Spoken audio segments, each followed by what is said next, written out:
Welcome to the Vault XL.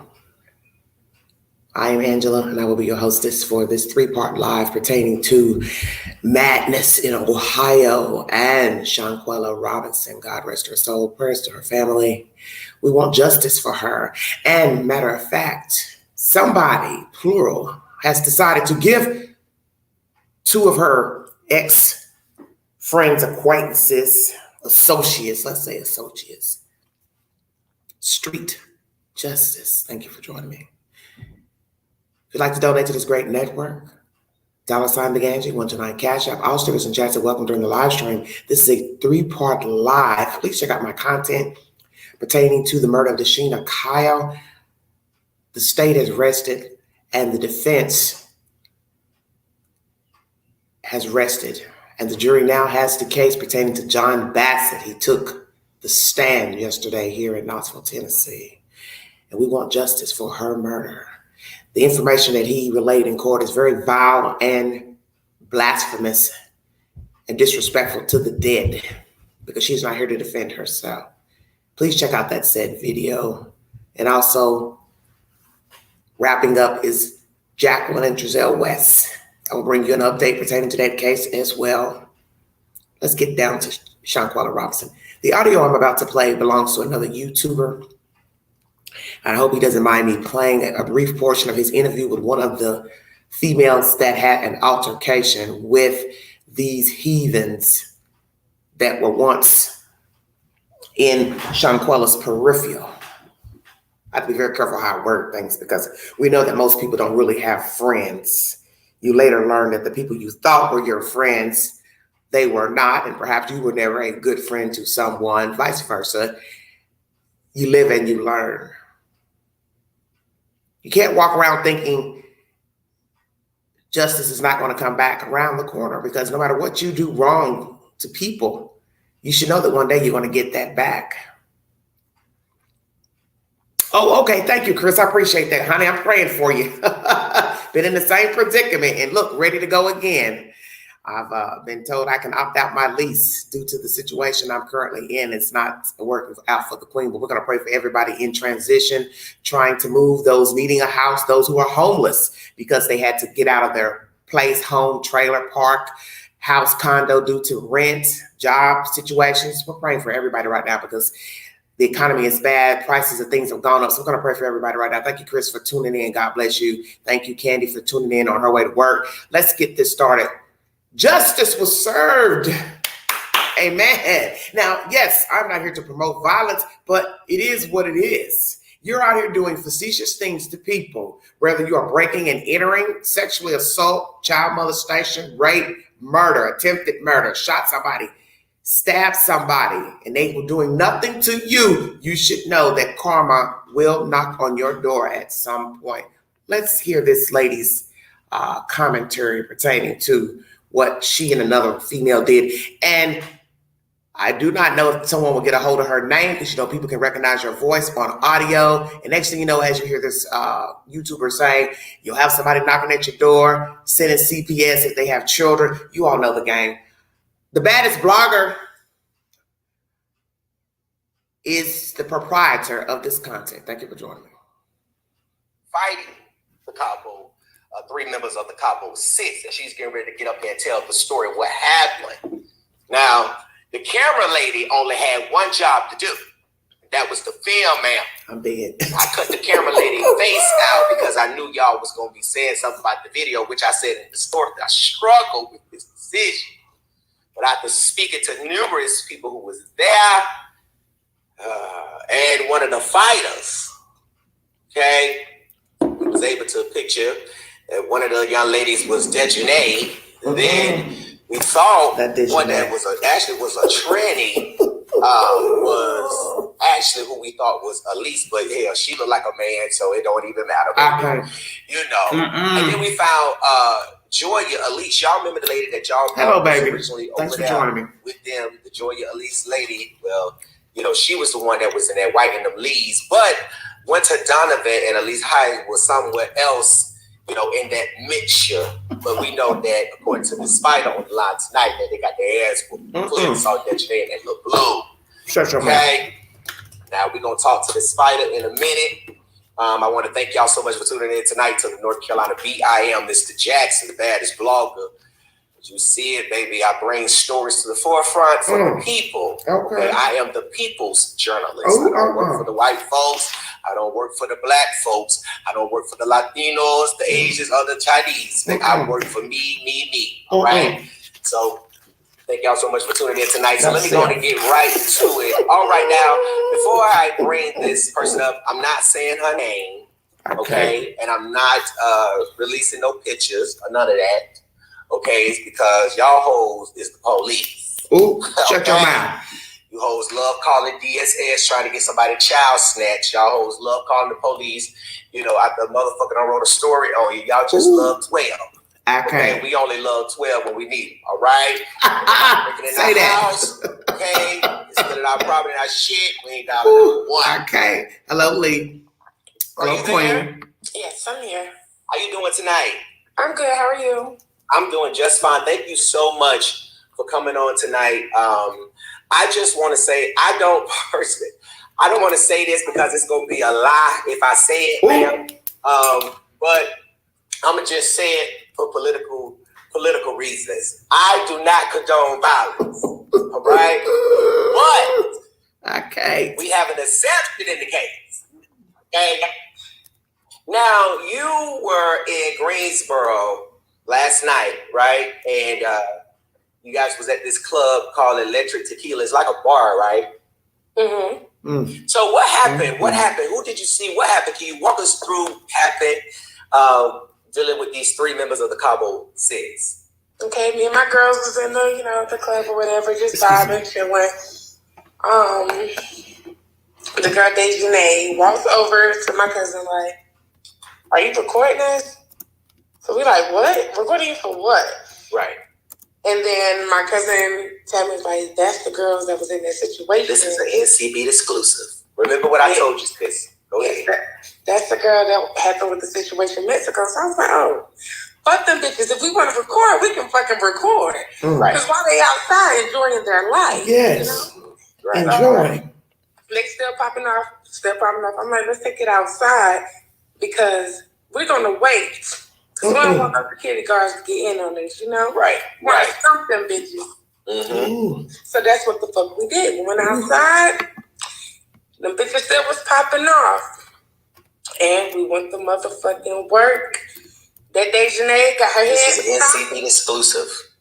Right. And Joyce Alicia got her head stomped. And them bitches deserve every lick that we gave them. Yeah, so because I looked inside of the little bar. I ain't even try to call the person bar a little bar, but it is a little bar. It's from what I see, okay? But it's like a little hallway, so I get like it's kind of like it's like a little hallway. Ain't it like a little hallway? A little hallway. A little hallway. So what was y'all in the club? Was y'all close to the bar? Was y'all close to the DJ? Was y'all in the middle by the door? Where was y'all at when they? I mean, they were looking around trying to see what we were recording. We were actually in the middle, but it was security guards like right there. So they got louder when they saw the security guard. So when they got around the police, because you know Elise Mem and them is the popos. So when they got around the police, they started getting loud. Okay. You know, that's what them we hoes be doing. Y'all hoes always want to get loud around 12, around the administrators and around the principals. That's the administrator. I mean, y'all don't never want to get loud when we off in the bike. And everybody else run. And ain't nobody looking back here. See, so Dejanay walk up. Now, what she had on? Did she have on that blue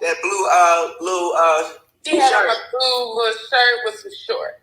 With some short. Yeah, I got a little picture. I was able to get that little ugly face. Hold on, wait, let me put that little face up there. I bring that face up there. Yeah, that's long face. Yeah, that little face right there. I was able to get that face. Long face. I was able to get that face. Yeah, that's her. Mm-hmm. That's the girl that y'all. Now, I don't want screen. you to say who you was whooping. I don't want you to, to pull out they outfits or because people gonna be able to determine. So we don't want that. That's what you people gonna leave. So Dejanay walked up. Did she have an attitude? I mean, how she came up? Did she have a drink in her hand? Did her breath stink? I mean, what was she getting? God did her best thing. I heard. She had an attitude, like she was real hostile, trying to snatch the phone. Like, why is you recording us? Why is you recording us? Stop it, stop it. We like, girl, nobody recording you. Right. But so your friend had her phone up. She did have her phone up. Oh, okay, but well, right. y'all hoes scared to be recorded. Y'all famous, real famous. So you know they was. So what type of shit was they saying? Like you said they kept talking shit. What was they saying? What was the shit they were saying? Okay, so the trans was actually when they realized that wasn't nobody recording them or anything, they tried to make it to a situation like, well, y'all was hating when my bitch, meaning the trans, was pulling out her titties. So we like, what? Wait, the trans was pulling out who titties? The trans was pulling out her titties. Oh, pulling out her titties. Yeah, she was showing her titties. Oh, Lord. So we like, this is so silly. Listen, it's never about trans. Like, you know, exactly. Girl, bye. Right now. Yeah. So, love her to death. Love the LGBT community. Yes, and do. So when they realized they like, roasted too. Hello. The dead, the alive, the living. We roast everybody over at NCB. It does not matter. Yeah, so they realized that, I love, trans. I have no problem against them. Yeah. It was back on.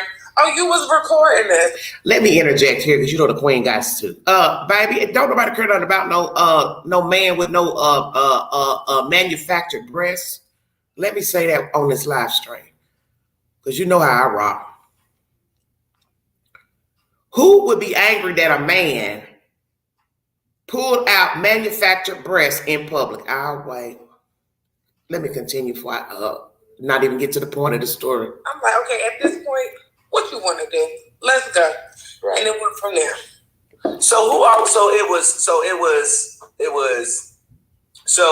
It was really for them out there because it was Elise, Joya, Winter, and then it was so Dejanay, the main ones were there. How many other people did they have with them other than them?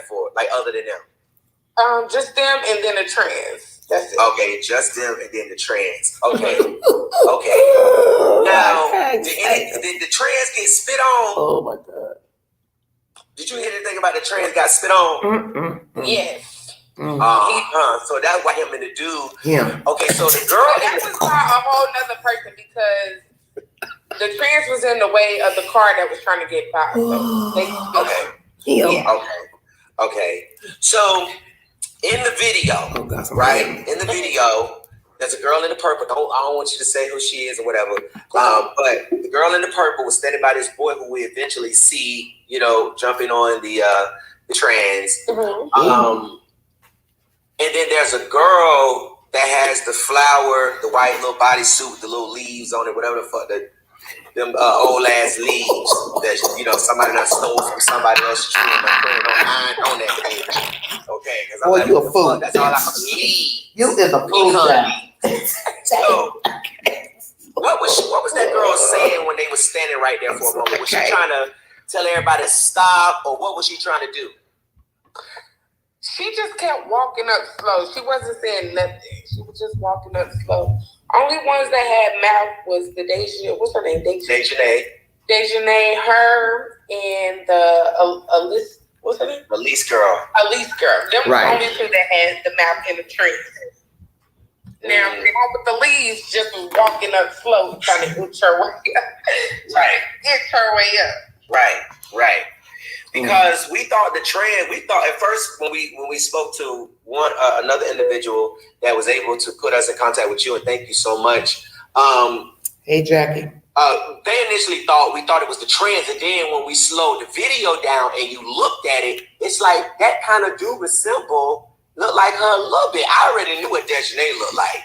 Mm-hmm. Okay, it ain't hard to spot anybody who has the last name Jackson. Okay, trust and believe. It ain't hard to spot anybody with their name because it seems like just because you got the same name with somebody that you got to be related to them, and that's just dumb. But so the girl in the purple. Now they said so the girl in the purple was on top of Joya with the leaves. The girl with the leaves. Mm-hmm. Now The camera lady, we don't know what happened to the camera lady. I don't know. Right. She had one job. She had one job and she failed. She couldn't even record. I feel like, girl, you trying to watch the fight. You can watch the fight through the phone. All you got to do is look at the screen. That's all you got to do. Okay. They trying to sit here and try to see who is who. Okay? We can't do that because, bitch, you ain't holding the phone. But one thing we do know is the hoes was there. And the hoes was in that mix and they got their ass beat. Now, so after everything went on, what happened after then? What happened after, after the video go off, we don't see no more after that? What happens after that? They run off or whatever like that. And that was the end of it. We got in our cars and we left. And y'all left. Did nobody want us to get bust? No. Did you see what kind of cars they were driving? It was some little black little tutu. You know what? Not that it was in some little black little tutu. It was a black little tutu. Y'all, was it a golf cart? Them hoes riding around in Greensboro. It wasn't nothing nice, I can tell you. The hoes was in a golf cart. Y'all hoes don't go all around. Well, let me stop right here. When one of the news reporters months ago found one of the Cabo Six at their, I'm assuming, job, they didn't show the girl's face. She was driving a nice car. I can't remember if it was a Mercedes, but it was a nice car. So possibly they said, we're not going to take our cars. We'll use somebody else and let them take their little scooter out just in case somebody decides to get jiggy, which that's what happened in this incident here. They weren't in no Mercedes or no Range Rover or no nice, Nissan Camry, a newer model. They took a scooter about, like you said, a little golf cart, just in case somebody decided they want to get jiggy and bust out some windows. They busting out windows on a golf cart. And we know golf carts don't have no windows, but you understand where I'm going. We ain't taking no good, as black folks say, good car. We're not going to take no good car out just in case somebody recognizes us and want to get jiggy. All right, everybody, let's finish this commentary. Lord have mercy. This is the wickedest. Make up a word. This is the wickedest information on the wire right now. A golf cart. Y'all hoes don't go all around the world. I mean, y'all hoes don't went worldwide. And that's all you hoes pull up in golf carts and shit. All was the windows tinted on the tutu. No, they was in a fishbowl. Not a fishbowl. I just called what that meant. I'm old. See, it ain't really too much else to say about this. All eyes on me. You can see through the glass. Thought we was recording. We weren't recording them hoes. Them hoes wanted smoke. We gave them hoes smoke, and we got in our cars to left. They got in their 211. And y'all got in y'all Bentleys and Ferraris and Corvettes. They pulled the fuck off. And them hoes got in their tutus and they big wheels and they vibes. Not big wheels. Oh my God. Listen, that's exactly how we hope you hoes went to the after hours spot in Greensboro where they do MMA or Taekwondo. And hopefully you hoes will learn how to keep them look, them wigs stapled down to your head. Okay. Somebody stole a wig. Then y'all steal a wig. Who stole a wig? She tried to steal the wig, but the girl who did her hair, her brand ambassador, went and recovered the wig. Like, no, give me that wig. What? The girl with the leaves tried to steal the wig.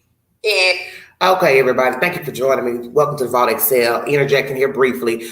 Who in the hell wants a wig that's been snatched off their damn head? All right, honey, you can go right back to your quietness of your home and go back on speed dial with your credit card, debit card, cash app. You see where I'm going, and reorder that wig by Felicia.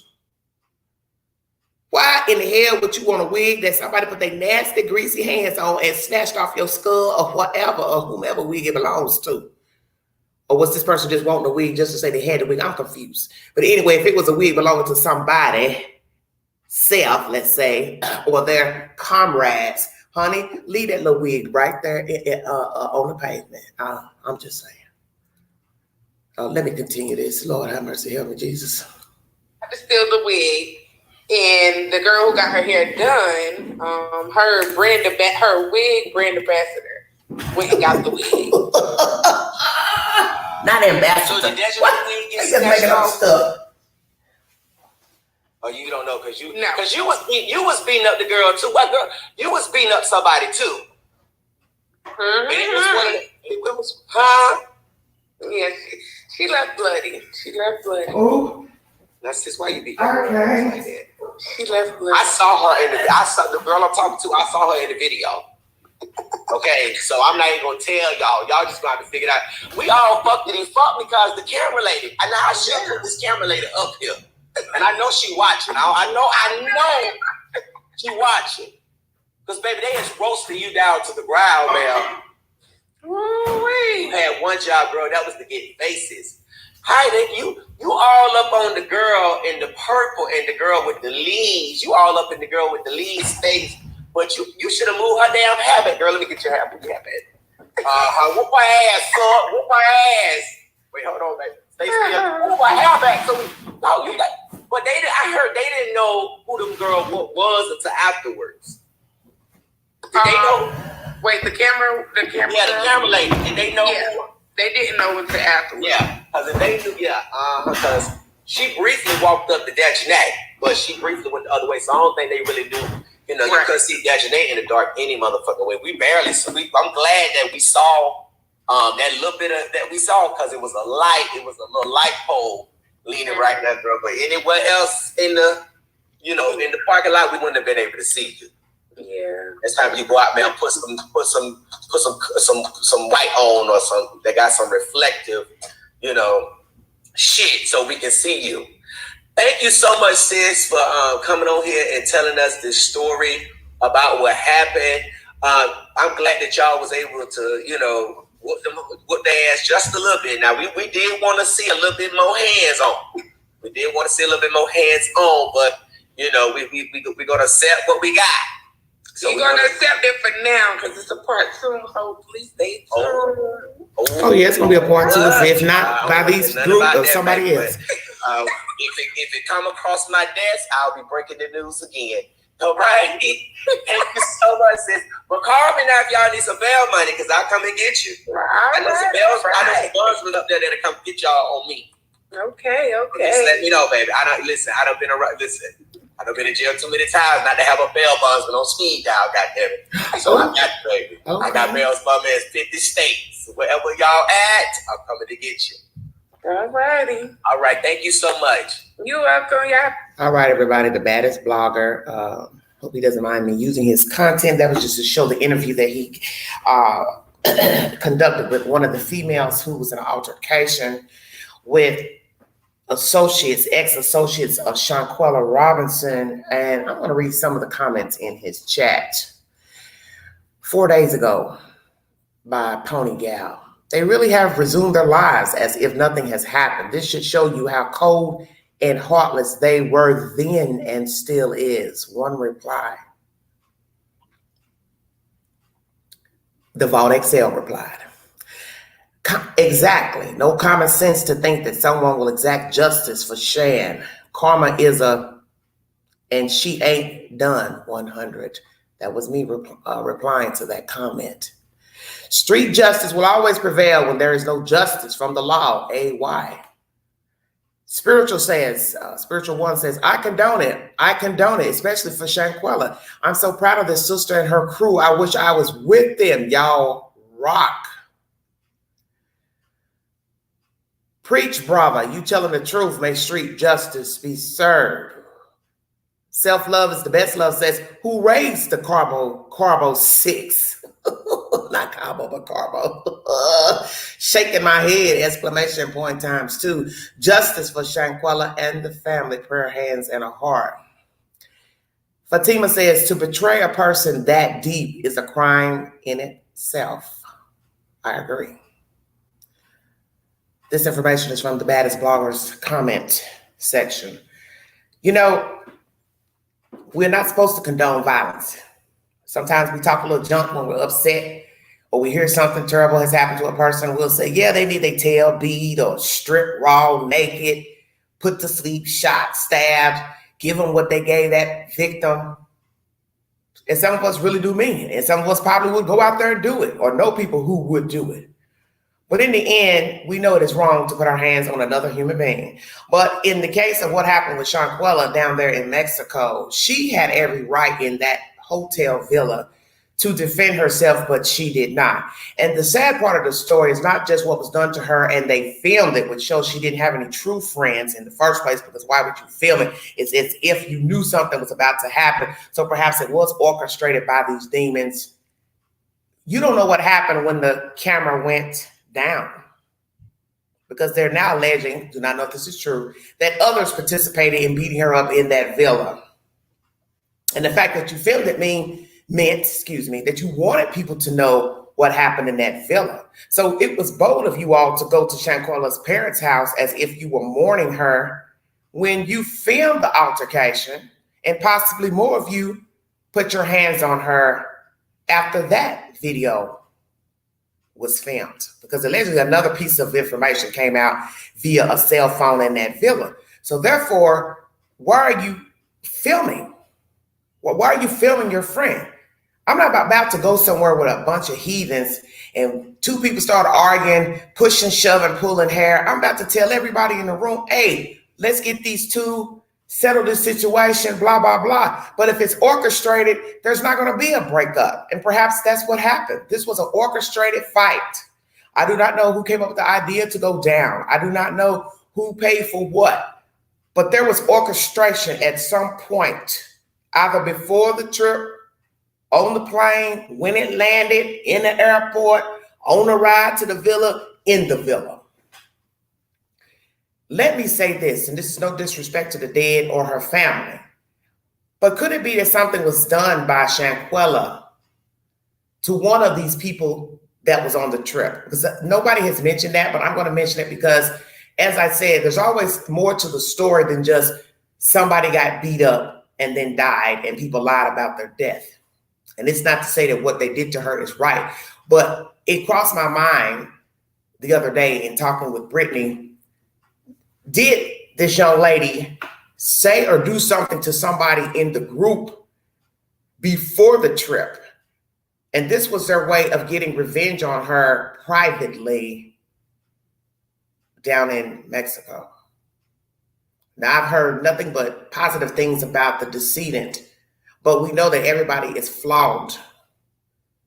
And who's to say Miss Shanquella couldn't have said something to one of these females and they had been holding a grudge? Because just because people still speak, hang out with each other, it does not mean that they're not seething behind the scenes of something said or done. Is this pertaining to a man? Hell, or even a female? I don't know. But I know for somebody to pull out a camera on a trip and they're allegedly friends with the victim and watch and then telling the victim, why don't you fight back? Why aren't you fighting back? There's way more to this story. And naturally, these people are never going to tell the truth to the viewing audience, the news broadcast. But I believe they have repeated their version to somebody. They've told somebody the real reason that this Dejanay fought her, and possibly others fought her too. There was some underlying jealousy, animosity. There was something. And I'm the type of female, if I'm feeling some type of way about you to where I would want to put my hands on you, I'm not even about to be in your peripheral. See, I don't rock like that. I'm not about to play them high school, junior high games of, hey, let's go take a ride. Let's go meet up at the lake, the club, the this, and fight each other. That's shit heathens do. Plotting to go fight somewhere or go knock on somebody's door and beat them up in the doorway or drag them outside. Anybody got time for that ghetto project stuff? I don't care for you. I feel like you've spotted me or you've got a problem with me and it's gotten wickedly viral, whatever. It's a wrap. I don't go where you be. I don't go look for you. I don't pass messages what I'm going to do to you. Do you understand what I'm saying? Because see, all that ghetto antics is what gets you time in prison or in the cemetery.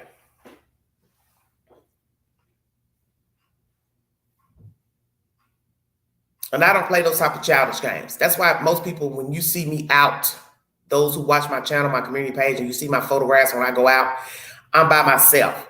I take pictures with people because they're in the room. but know that we didn't go together and we didn't leave together. And I've learned it's best to not hang with women,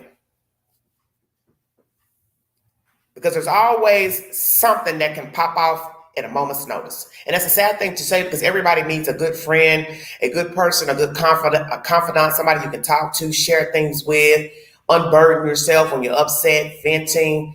If you decide you want to tell something secretive about your life, but know that everything can be repeated and duplicated and put out on broadcast. So that's why you have to be careful about the company you keep. And know that if you're telling something secretive that you would normally take to the grave, you possibly shouldn't tell it to somebody living. Because so long as they're living, they can run their mouth. And then so long as they're living, they can spite you and turn on you.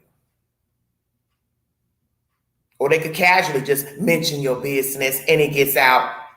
Say, I didn't mean any harm, but now you got a problem because you thought they would keep their mouth closed about something personal that you told them. That's why you have to be careful about the people that you talk to. But I don't trust nobody with 2 feet, and that's just Queen. I don't trust you so long as you have breath in your lungs, because I know you are susceptible to sin, so as myself. And I don't really do well with women, because I know myself, and I know we as women are petty creatures. Men can joke, shoot the shit, laugh, say crass things about each other, and then go play basketball afterwards, share a beer, drink afterwards. Women, we are not like that.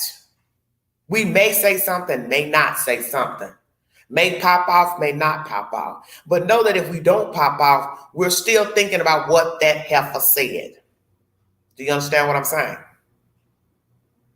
So now we got one eye open, basically waiting on the next commentary.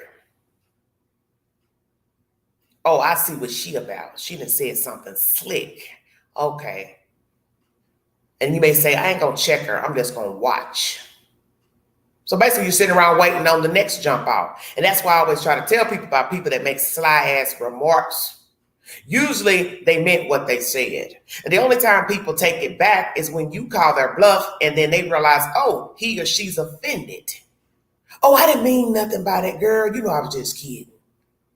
And men and women both do that. See, a lot of times, and I'm just going to say 95 or 98% of the times, when people make jokes about what you've been doing, I don't care what it is, the way you keep house, the way you drive, whatever it is, they meant it when they said it. They just hoping you don't reply negatively. Checkmate. Girl, you always in the mall buying something. You always eating out. You always spending your money on this and this. Basically what they telling you is, shit, why you doing that? Do you see where I'm going with this conversation? See, men handle adversaries differently, or subversive content differently. So that's why you have to watch those slick comments. You always doing this. You always got that on. That means they're watching you. So you have to be very careful of the sly commentary. I got a feeling Shanquella probably had been getting slick ass talk before touching down to Mexico. She just didn't adhere to it. Meaning she didn't quip back. She didn't call anybody's bluff. So possibly this trip, as I said, I don't know who brought up the trip, who paid for what, because it was rumored she paid for everything, but I refuse to believe a person would pay for everybody's trip, whether she thought she was getting along with them or not. And especially I can get ready to pay for everything, knowing I don't really care for you. Because you always got to remember, there's always somebody in the group that really don't like the other people in the group. That's street rule number 1. And let me say that to a lot of young people who love hanging with people and persons of persons. Be very careful of your friends' friends, cousins, sisters, because you may like your friend. She's trustworthy in your opinion. You like her a lot. She likes you. She your dog, whatever. But who says her sister like you? Her cousin likes you. Maybe they really don't, but she ain't getting ready to cut them off, but that's a family. And don't think if they don't really like you, they ain't been in their ear talking about you. Your friend just has not come to you to say, yeah, you know, my sister really don't like you. My cousin really don't like you. My other friend really don't like you. Stay woke. People don't tell people how they feel, because let's tell the truth. Person to person, I don't have to tell Shanquella I don't like her, because she really ain't my friend. That's my sister's friend or my friend's friend. So I ain't got to tell Shanquella nothing, although I'm in her company. Listen carefully now. I'm in her company. But I don't have to tell her directly I don't like her. I don't care for her, because she really ain't my friend. That's my friend's friend. See, this is where the animosity brews. Associates of associates of associates. Everybody hanging together. You talk about at least 6, 7 people, all acquainted. Because I ain't going to say they friends. They're all acquainted. And each one got their picks of who they like the most. Kind of like grade school. But somebody in that group ain't jiving well with the other one. And they ain't told them to their face, I really don't like you. My homegirl likes you, but you ain't my cup of tea. And that's when the brewing starts and the tit for tat and the slickery and the fuckery starts. And next thing you know, people start chiming in somebody's ear. Why you friends with her? Why you friends with her? Why you talk to her? You know she ain't really cool. She fake. Well, you know, whatever they want to find negative to say. And there could be some truth to it. I don't know. I don't know Shanquella from a can of paint, just like I don't know these other heathens. I don't know what Shanquella could have done or said to offend one or more, and they carried a torch all the way to Mexico. But it's something about this female they didn't like, because in the end, whether you stood by, you filmed, you watched, you beat her up off camera, you aided the lie to not call 911, you're a party to it. You're a party to it. And here in America, the law says, as you heard with the Lloyd Vallow case, so long as you had knowledge of the crime, during, before, or after, you are an accessory. It doesn't matter if you was in Ohio, the crime happened in Pennsylvania. So long as Pennsylvania called you on the line and told you what happened, and you do not call 911, you are an accessory after the fact. If you aid the drama, the crime, yeah, go on, do it. Yeah, put the poison in her tea. Yeah, put the poison in a Coke bottle. You're an accessory. You facilitate the crime. Yeah, I'll go find somebody to shoot him, shoot her. You're an accessory. There's more to this story pertaining to Shanquella, and it's only a matter of time. Somebody is going to speak up and tell what the animosity was truly about. And it could be something just as mundane as the girl was doing well, nice looking, she got a lot of attention, she had a little money in her bank account. Who's to say? I don't know, because I don't know her personal business. But in the end, it's something. It doesn't have to be relevant to me. It doesn't have to be of importance to me. But it was something to them heathens that they all stood idly by and watched somebody beat up a girl, film it, and nobody broke it up. Now, allegedly, one of the heifers tried to stop the fight. But I didn't see anybody in that fight of where she's naked on the floor and Dejanay's hitting her in the head. I don't remember seeing anybody jump in and pull Dejanay off of her. That's my point. And the sad part of the story, besides the death of this woman being betrayed by these people, filming the beating, allegedly others jumped in off camera, FBI not wanting to bring forth charges, no arrests. It's a slap in the face to the dead and to the family. And it's also a slap in the face to anybody breathing, because this could be you. And this is why I tell you all, don't think you cannot be a victim of crime because you don't know people. What somebody did at 15, 18, they are not the same at 28. They are not the same at 40. Oh, he was great. He played basketball. He was smart in school. He was really nice. I can't see him murdering anybody. I can't see him killing his kids. You don't know him.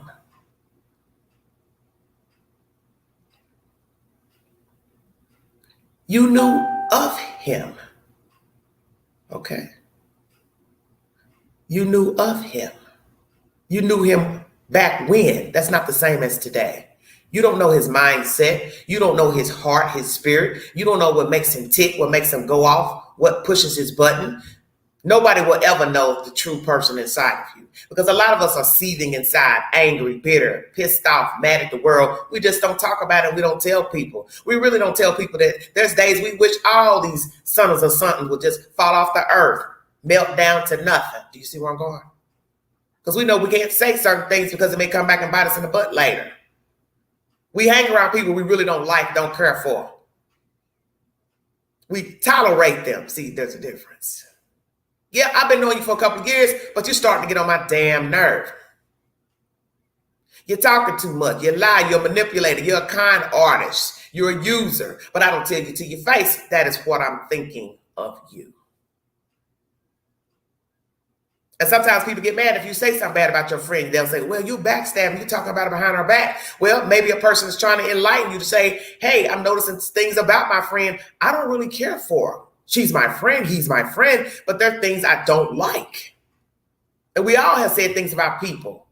It's just a matter of, did it get back to the prospective party? One moment. I got to check a notification. I want to see if a verdict has come in here in Knoxville, Tennessee. One moment, please. Somebody has posted something on another site. I want to see if the verdict has come in pertaining to John Bassett. One moment, everybody. Thank you for joining me. Oh, let me see.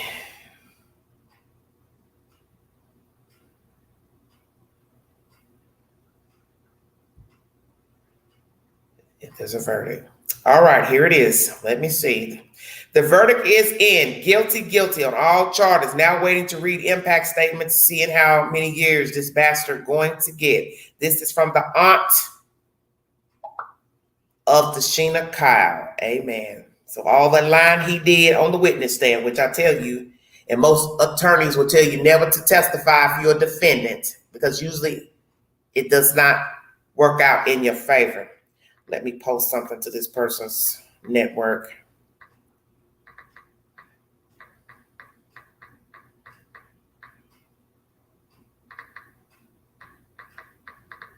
One moment, everybody. Oh, this is worth celebrating today, honey. This is a very quick trial.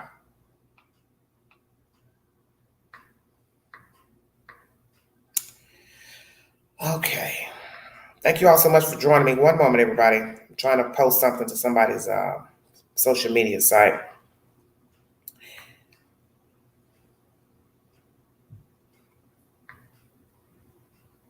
John Bassett has been found guilty on all charges pertaining to the murder of Sheena Kyle. Amen.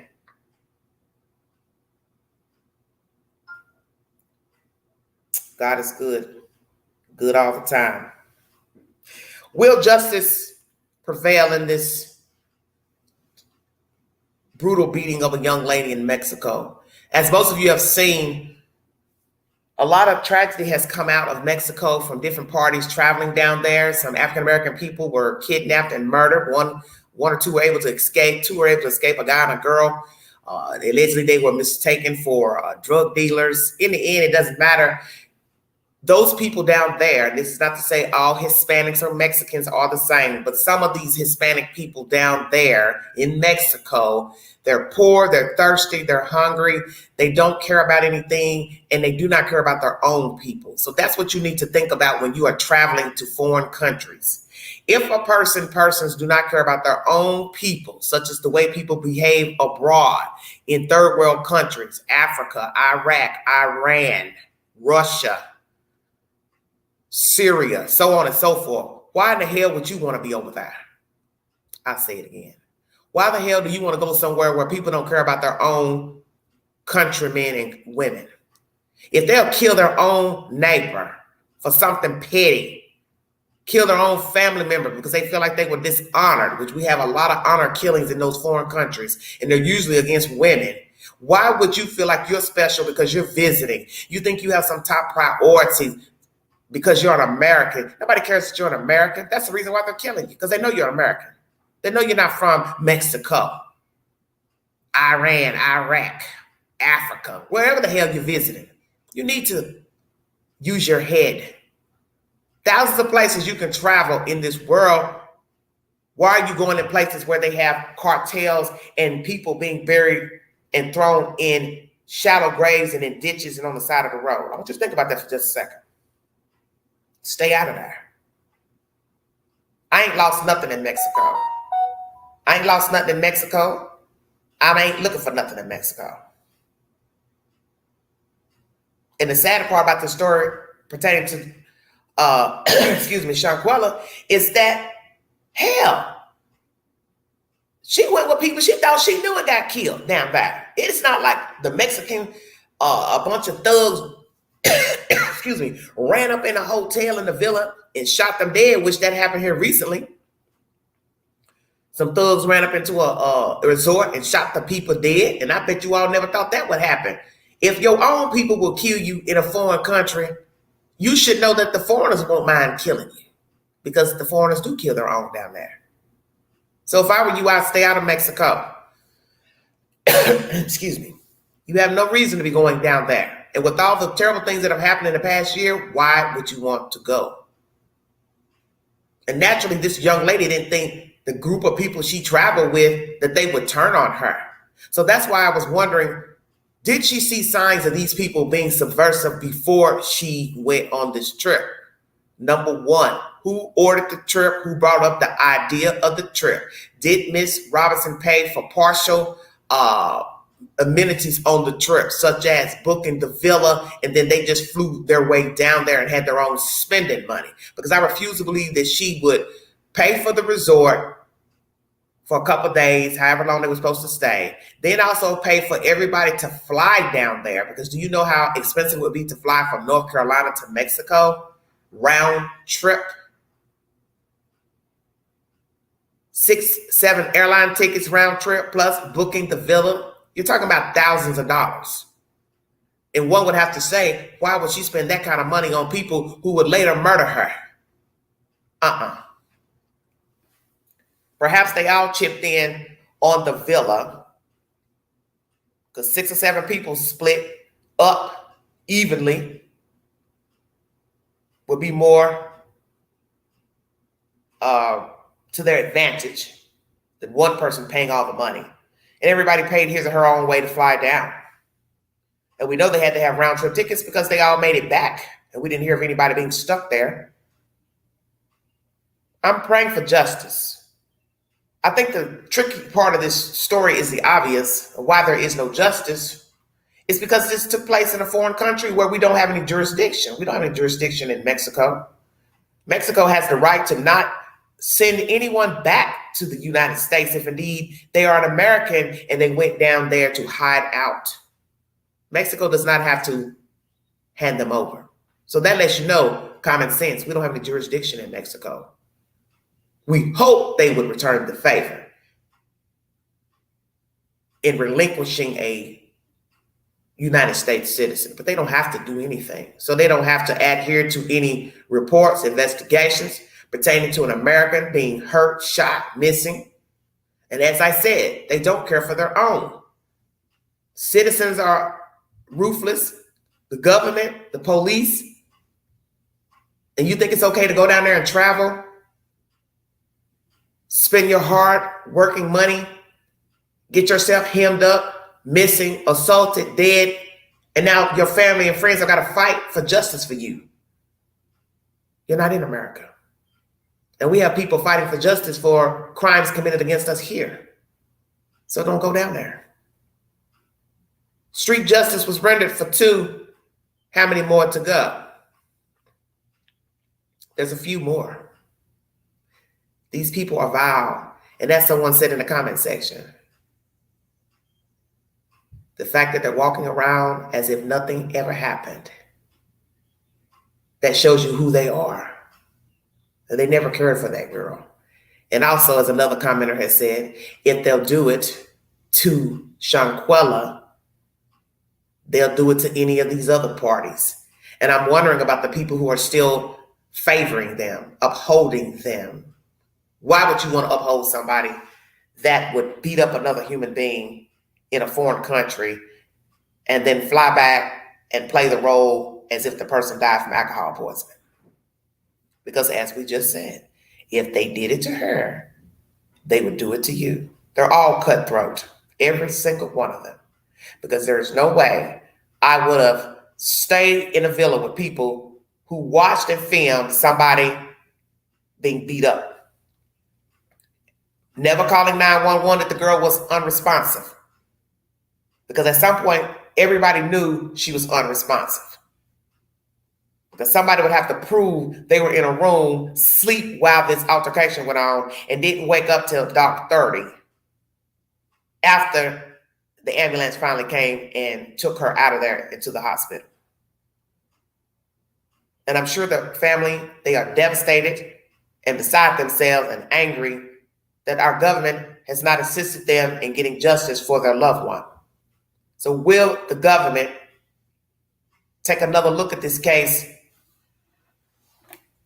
and arrest all parties that were there? Because you're all guilty. Because when you do a proper autopsy, and I'm sure her body has been sent to someone that is proficient in autopsies, it will show when she died, what she died of. And that hours went by before there was any medical assistance to her.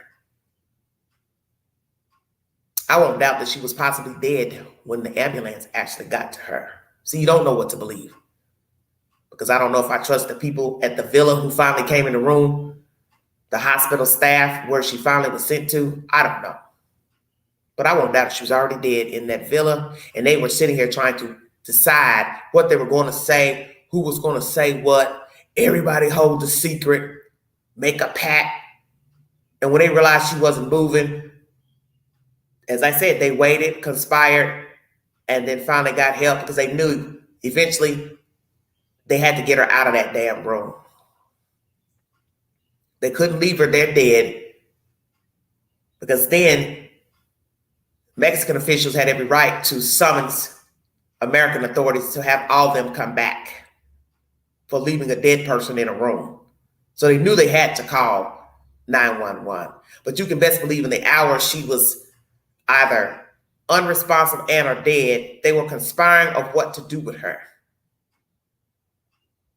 What story they were going to give to her family and to the villa staff, ambulance, hospital, Mexican authorities, and once again, the lies they were going to spend to her family. And the audaciousness to sit up in her family's house and lie about her being inebriated is despicable. Prayers to the Robinson family and justice for Shanquella Robinson. Story number 2 is pertaining to wickedness in Ohio. The next 2 stories are about African-American men who have flipped the script and gone bonkers. Once again, John Bassett found guilty on all charges in the death murder of Dashina Kyle here in Knoxville, Tennessee. Amen. God is good. Story number 2 coming out of Ohio, everybody. This is a 3-part live pertaining to true crime.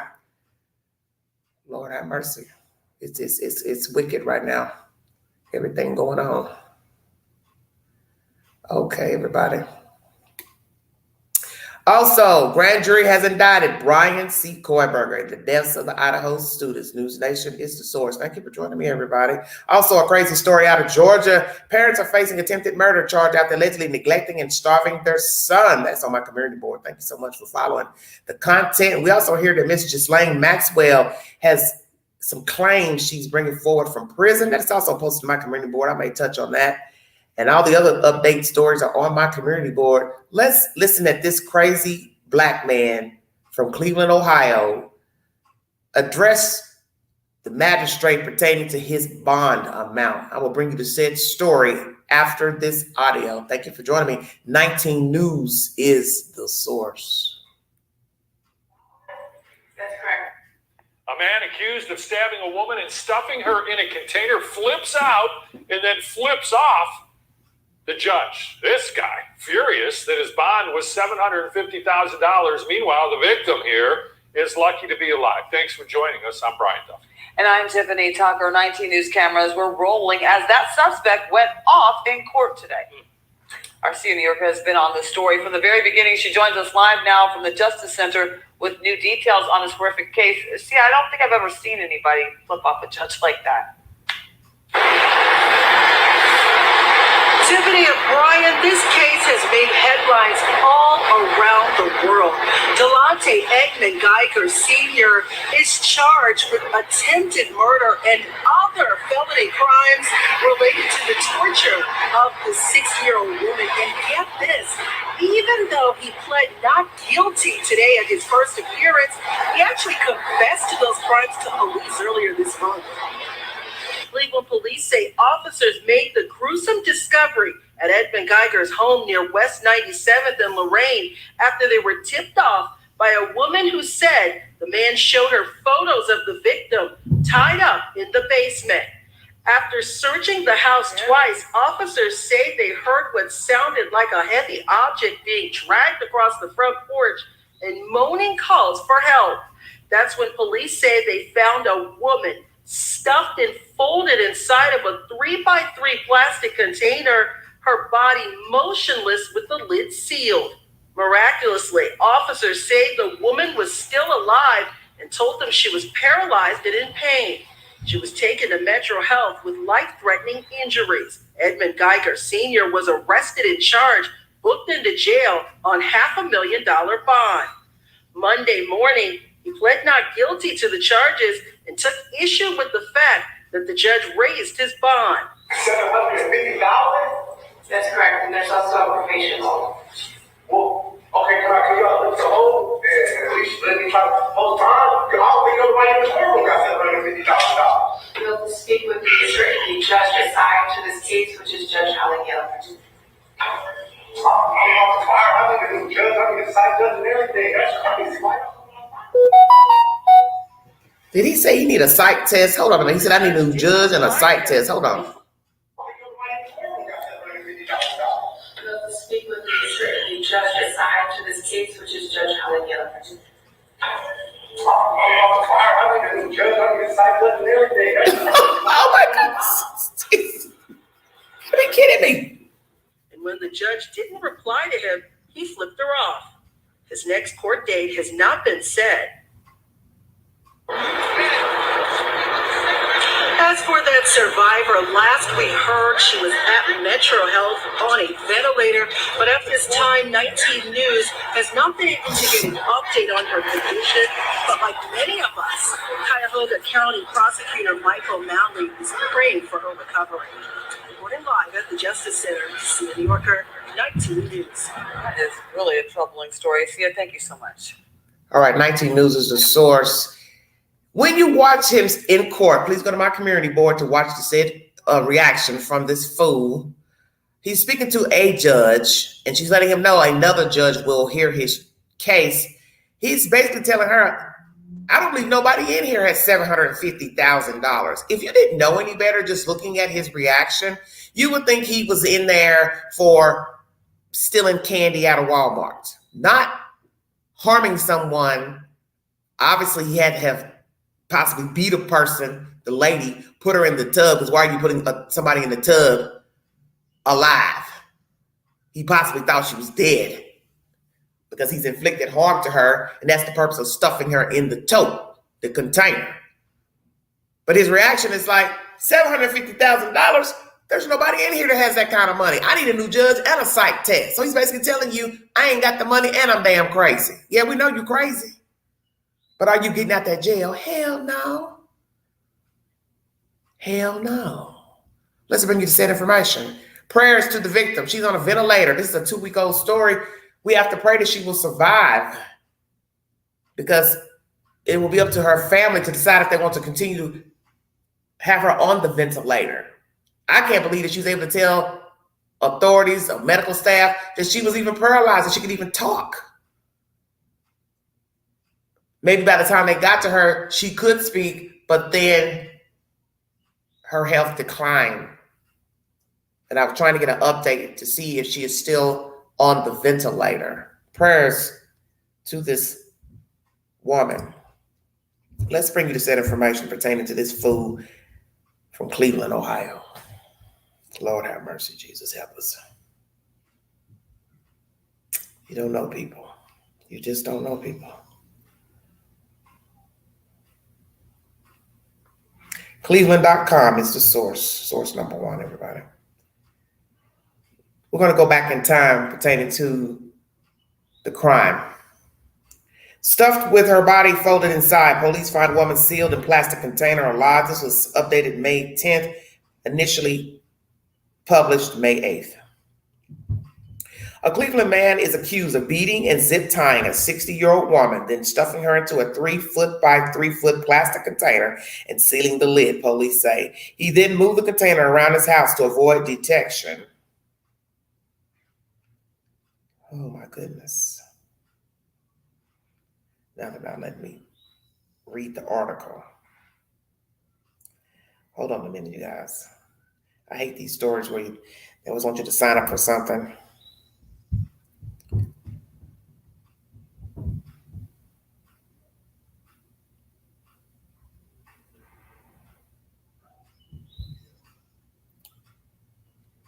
One minute, I'm trying to open up this article.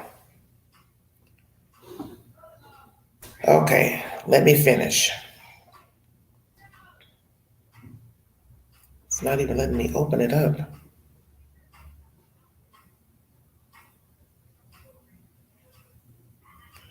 I don't know, for some reason it's not letting me open. Is that on?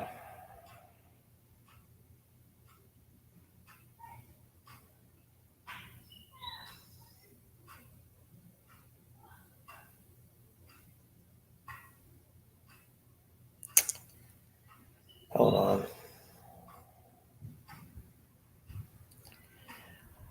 I'm going to go back because I'm just going to open up another article because it's just not letting me go in here. WDTN, Channel 2 News is the source, everybody. Bond set for Ohio man accused of torturing, shoving woman in a plastic tote. Once again, a Cleveland man accused of stabbing and torturing a 60-year-old woman before leaving her on his porch, shoved inside a plastic container, has pleaded not guilty and is now being held on a $750,000 bond. Delonte R. Edmund Geiger, Sr., 31, appeared in court Monday morning after a Cuyahoga County grand jury indicted him on felony counts of attempted murder, felonious assault, kidnapping, tampering with evidence, and having weapons while under disability. The charges stem from an alleged attack earlier this month. I've seen a lot of truly terrible cases over the years, and this one is of the most horrific I've seen, says the county prosecutor Michael O'Malley, who is quoted in a news release. Thankfully, law enforcement found her alive, and I'm praying for her recovery.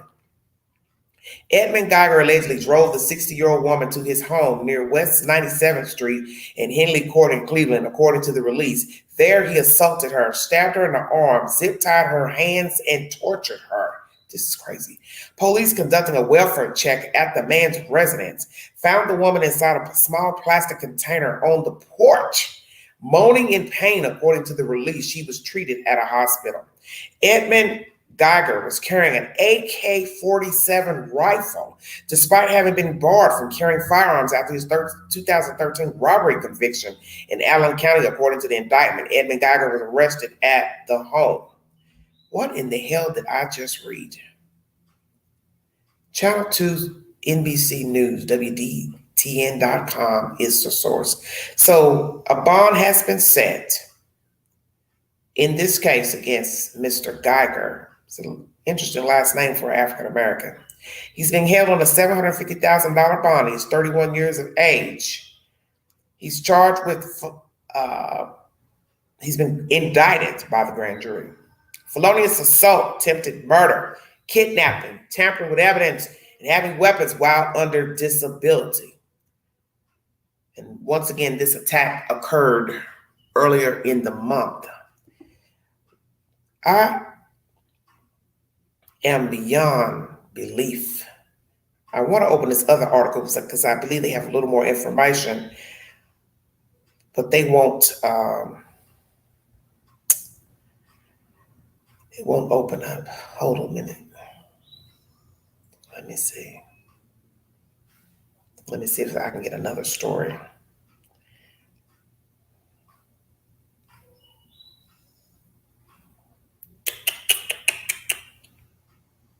Oh, Lord, Law and Crime has got information on the story as well. I'm trying to see if they have more in the story that I don't know.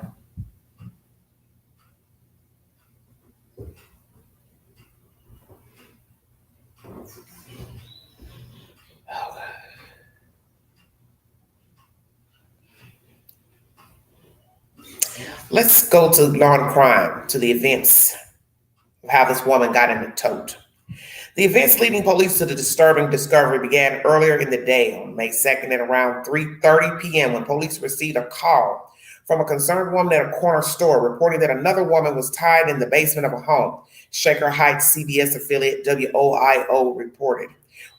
Responding to the call, officers reportedly encountered Edmund Geiger at the residence. After a 30-minute delay, Edmund Geiger allegedly allowed the officers to search his basement. Now imagine 30 minutes, they're wrangling with this person. And then you got to count how long ago before they got the call, when the woman called to give you this information. This is just absolutely crazy. So how long is this woman in the tote? So once again, a woman is called that a woman is in this tote. After a 30-minute delay, Edmund Geiger allegedly allowed the officers to search his basement where they only found an air mattress, but no victim. It was during this initial visit that Edmund Geiger was allegedly moving the victim from room to room to prevent police from finding her. See, this is even crazy. First, you get a call, she's in the basement. Then we hear that she's on the porch in the tub. Then you hear now she was moving from room to room. So who has got this type of strength to be carrying a tote from a basement to the porch to this room to that room with a human body in it? So how much did this woman weigh and how tall was she? This is absolutely insane. One moment, everybody.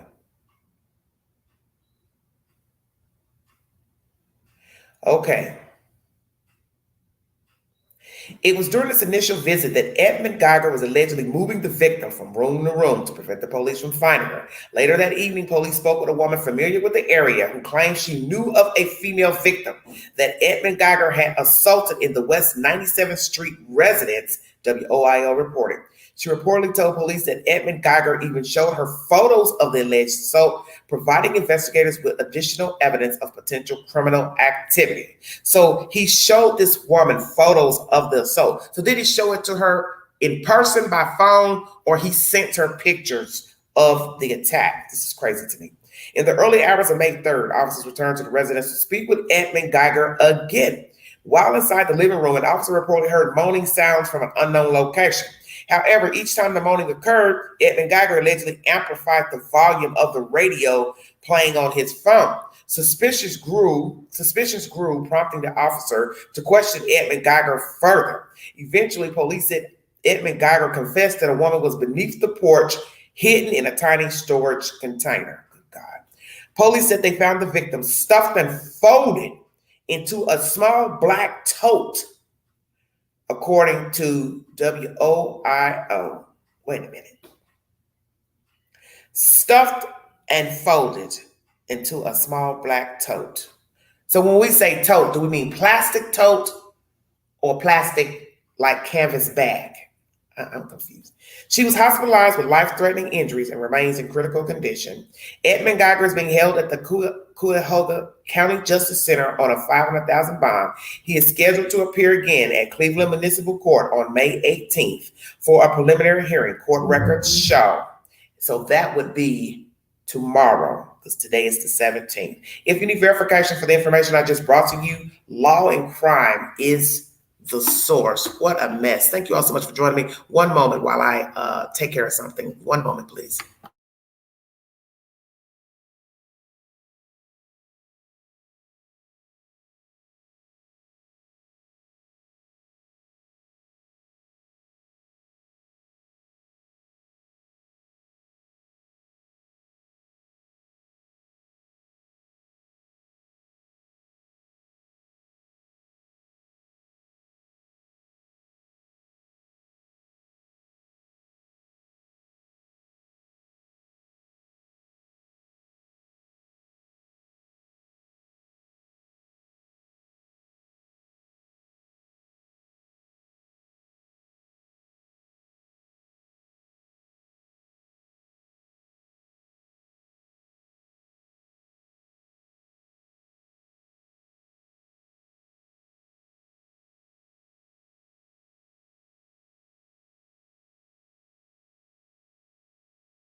Thank you for joining me. Welcome to the Vault XL.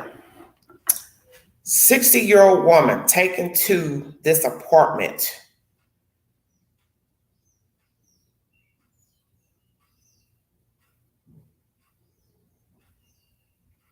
Why? How did he meet her?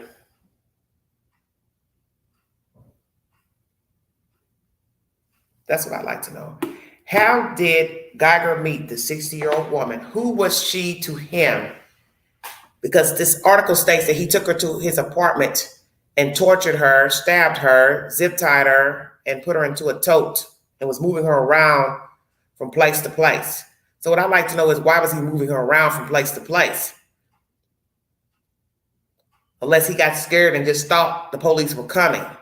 Maybe the woman he sent this information to in the photographs told him she was going to call the police. I don't know. The one article I was trying to open up earlier, basically saying the woman was nervous about giving information to the police, or didn't want to give her name or something, which makes no sense, because if you're the one that called the information in, why not just tell the truth? So did he show this woman pictures of the woman he had kidnapped? Did he show the woman personally at this corner store, or he sent her photographs? And either way, why would you be showing a stranger or somebody you know these photographs or videos as if the person wouldn't call 911 on your tail? So this woman knows him. So I wonder if she's had some type of physical relationship with Mr. Geiger. And that's why she was apprehensive about giving her name and so on. Because once again, we know that people do not like to have to be called to testify. And we know that if indeed all this goes to trial, she will be called to testify to say, yes, I saw the pictures. Yes, he called me, so on and so forth. What is the woman's relationship with Mr. Geiger that was found in the tote underneath his house? It is by the grace of God this woman called, because we know that people know of true crime and they do not call 911. They hold the secret. So this woman is alive still by the grace of God. And that this woman had the fortitude to call 911 to tell what Mr. Geiger told her. Who is the 60-year-old to him? She's old enough to be his mother. So what was she doing with him to be, one, riding in a car with him and going to his house? Was he trying to rob her? Maybe she likes younger men. I don't know. There's nothing wrong with liking younger men.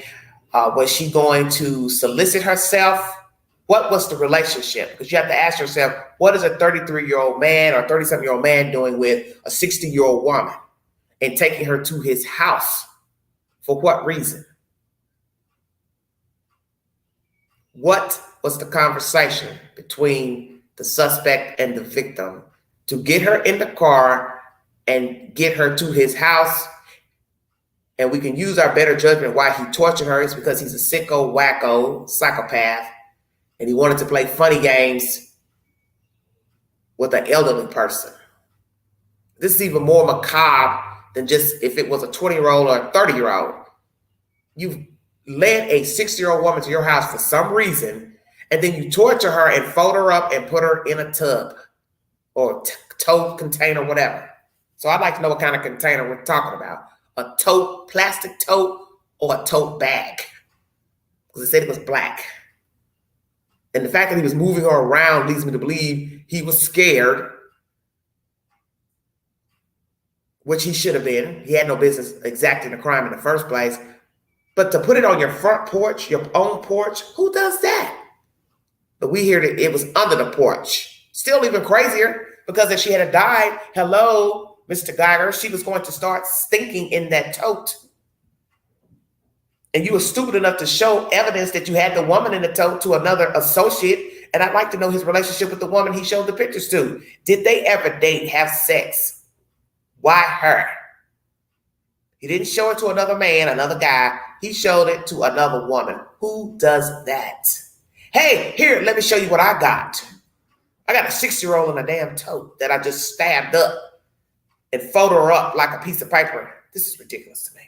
Once again, how tall was she? Is she? How much does she weigh? And what was the relationship between she and the defendant? A bond has been set at $750,000. He is in jail. And as you heard in this audio, he was going off at the judge who was reading him his charge. He threw a finger at the judge. Now imagine what happens when he gets in front of the real judge. He can flip out and act crazy if he wants to. It's not going to stop the proceedings. It'll hold it up a little bit. Because naturally he's going to have to get a psych test just like what he asked for. And we will see if he is mentally deranged, schizophrenic, or what.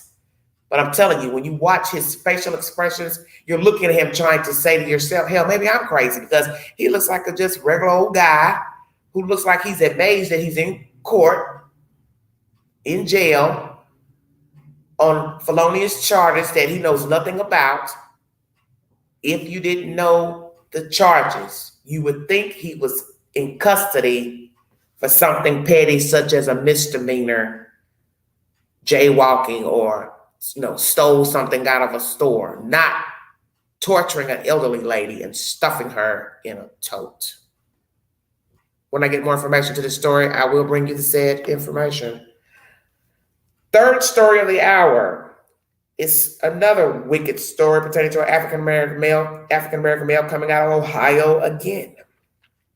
Something in the water is not too nice up there. This is even more baffling, what I'm about to bring to you now. Lord have mercy, help me, Jesus.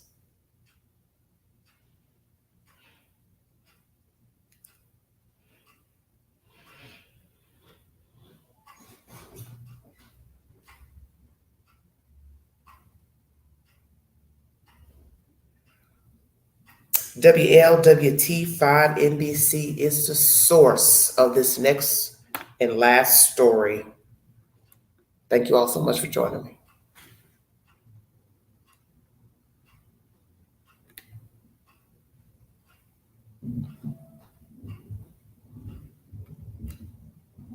Remains in critical condition after being set on fire and jumping out of a second-story window. And today we're learning she didn't just suffer severe burns and injuries from the fire and the fall, but police believe she had also been beaten as well. WLWT News 5's Karen Johnson live in Fairfield Township right now, where she just got her hands on that body camera video. Hi there, Karen.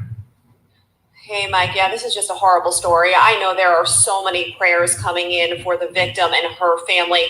Her name is not being released just yet, but I can tell you she is a 50-year-old woman from Liberty Township.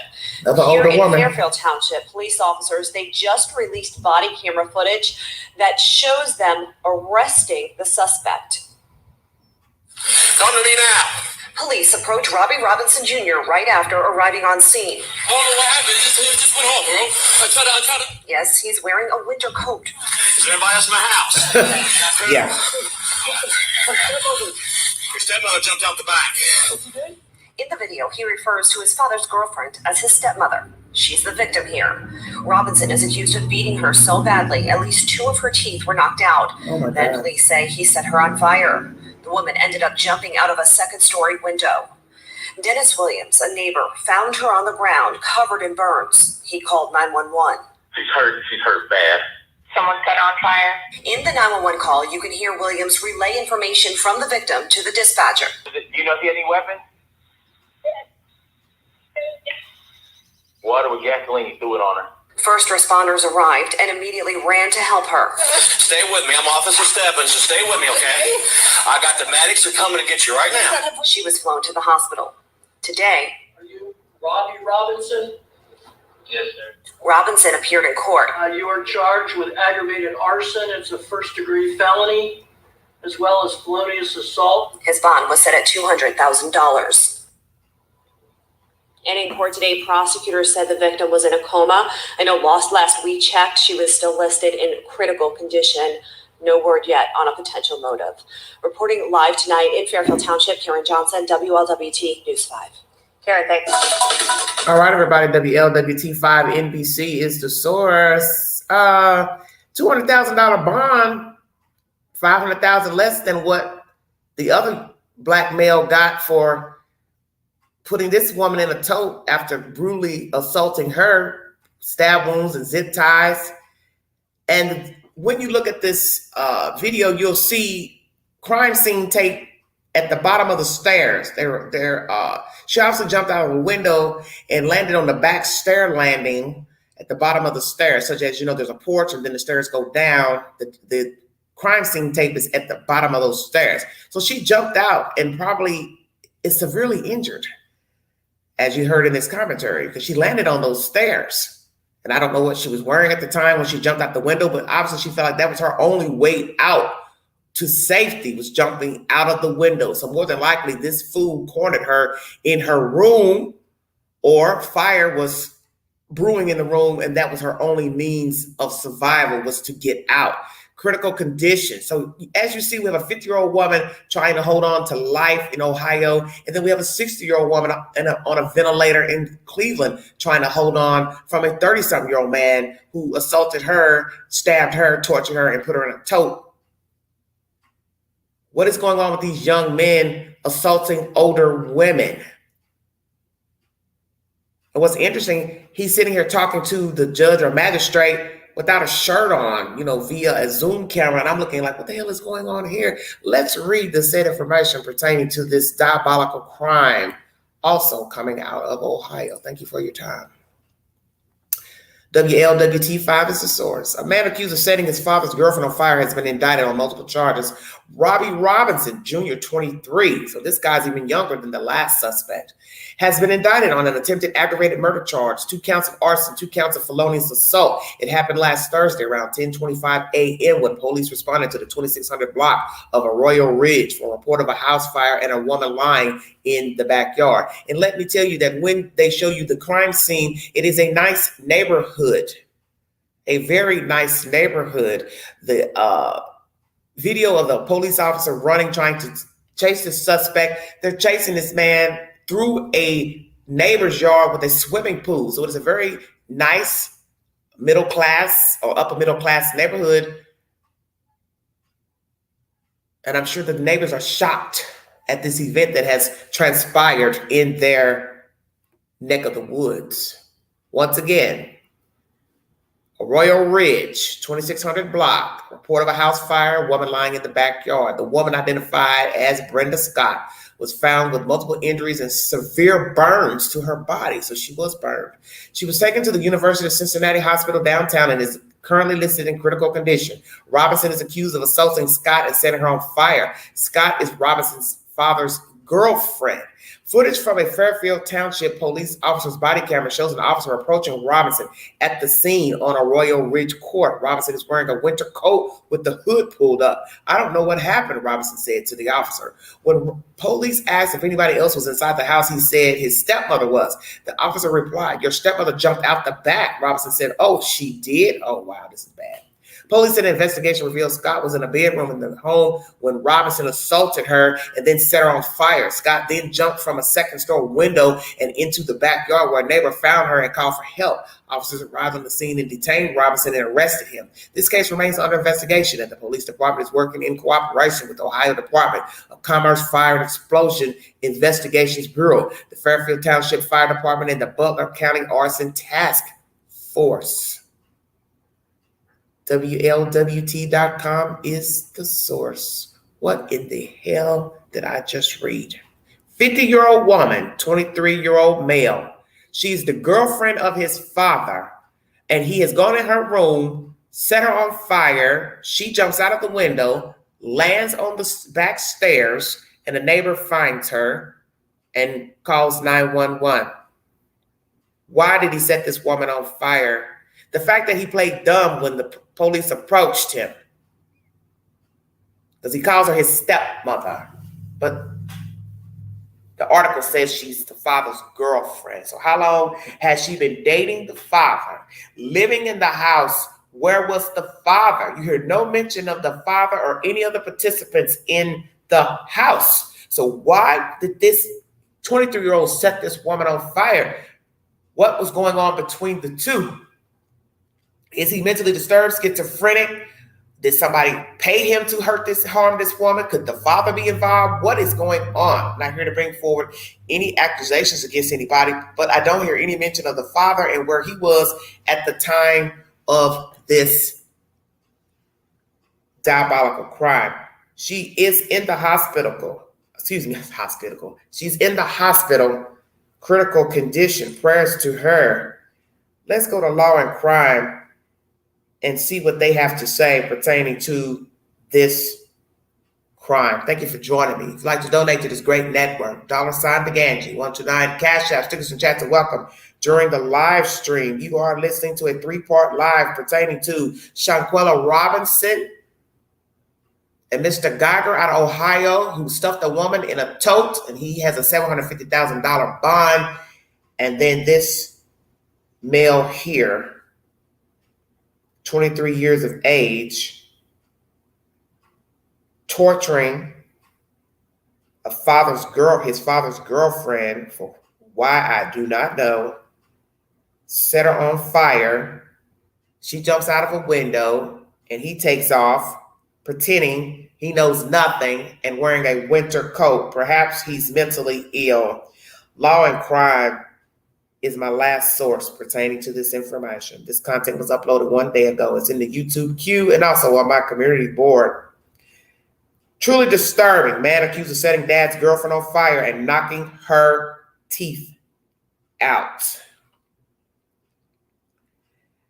You will see and hear body camera footage shows the suspect denying the whole thing. Jesse Weber of Law and Crime speaks with Ohio attorney and retired Judge Fannin Rucker, along with legendary homicide detective Phil Water, to make sense of what happened and what's next. Thank you for joining me, everybody. And then claims he doesn't know what happened. Ohio attorney and retired Judge Fannin Rucker and legendary homicide detective Bill Waters try to make sense of what exactly happened here. Welcome to Sidebar, presented by Law and Crime. I'm Jesse Weber. Hello, Skylar. Thank you for joining us. I have definitely covered a lot of stories at Law and Crime, but if there's one thing I can tell you throughout all of them, is that you have to stay safe. And that's why I want to talk to you right now about palm pepper spray. This is something that can really help. This is a discreet but powerful personal defense tool. Palm pepper spray shoots up to 12 feet using the strongest legal formula of pepper spray. It is super safe. It is easy to use. It is ready to fire. All you got to do is just point and spray. Best part, we got a promo code for you. You can save 10% by using code LAWCRIME10 at palmpepperspray.com. And always remember, call 911 if you see somebody in trouble. Over now to another truly disturbing story. This one out of Fairfield Township, Ohio. 23-year-old Robbie Devon Robinson Jr. is accused of beating and setting his father's 50-year-old girlfriend on fire. That's right. And this was all captured on intense body cam footage that I want to get into right now. So let me bring on Ohio attorney and retired Judge Fanon Rucker and legendary homicide detective Phil Waters. Gentlemen, it's great to have you both here. I'm sorry this is the case that we're talking about, but I think it's really important to dig right in just from the body cam footage itself. Now, I want to warn everybody, this is difficult. This is not easy to hear. A lot of this is redacted. But what this is the body cam footage of when an officer responds to a report of a house fire and a woman lying in the backyard. The officer finds the woman identified as Brenda Scott. As I said, it's redacted, but it has been reported that she had extensive burns on her body. And you don't need me to tell you just how awful this is to hear. Take a listen. 6-4,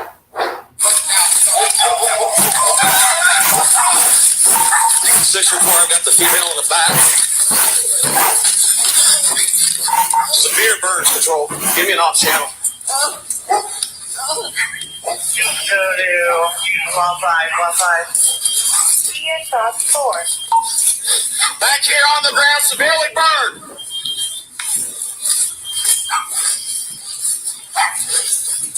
Sir, honey, stay with me. I'm Officer Stebbins, so stay with me, okay? I got the medics are coming to get you right now. I gotta breathe. Huh? I gotta breathe. Okay. I can't breathe anything out my feet up. Okay. Who's he, honey? Now, it is pretty amazing that she's able to speak and explain what's going on and how the officer is trying to keep her calm and try to get help. Phil, let me start with you. What's your reaction to hearing that? Because, my goodness, I mean, that is just horrific sight. Well, the officer that is arriving at that scene, he recognizes very quickly what is going on in terms of her injuries, and he's very quick to get on there and say, get us the appropriate personnel here. So, but in listening to her, I mean, good grief, you can almost feel the pain just by the tone of her voice and what she is saying. So you've got the burns, which of course have started this whole ordeal for her. But then on top of that, she apparently has an inhaler that she uses, so she can't breathe. The anxiety level is such a degree that she's not only got the burn thing going on, but she's also very concerned about the fact she can't breathe. So yeah, it's a pretty graphic portrayal of somebody that's been attacked in this manner. And you listen to the officer who's trying to be that sense of calm to her when, not only was she burned, but she jumped out of the second-story window of the house after she was attacked. So just picture that he's trying to provide some sense of calm to her. I'm going to mention a little bit more about this, but I want to go to you, Judge, because to have these statements from a victim, and she's saying he. So in a future criminal trial, if this goes to trial, those...